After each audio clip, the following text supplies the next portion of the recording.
বক্সিদের ফলের বাগান, সেখানে লুকিয়ে যায় জন্তুর মতো।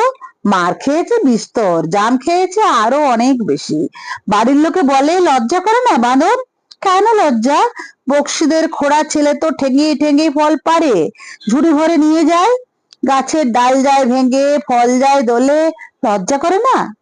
একদিন পাগড়াশিদের মেজো ছেলে একটা কাঁচ পোড়ানো চোঙ নিয়ে ওকে বললে, দেখ না ভিতর বাগে। দেখলে নানা রং সাজানো, নাড়া দিলেই নতুন হয়ে ওঠে। বললে, দে না ভাই আমাকে, তোকে দেবো আমার ঘষা ঝিনুক, কাঁচা আম ছাড়াবি মজা করে, আর দেবো আমের কষির বাঁশি। দিল না ওকে, কাজে চুরি করে আনতে হলো। ওর লোভ নেই, ও কিছু রাখতে চায় না, দেখতে চায় কি আছে ভিতরে। খোদন দাদা কানে মোচড় দিতে দিতে বললে, চুরি করলি কেন? লক্ষ্মী ছাড়া জবাব করলে, ও কেন দিল না, যেন চুরির দায় পাকরাশিদের ছেলের।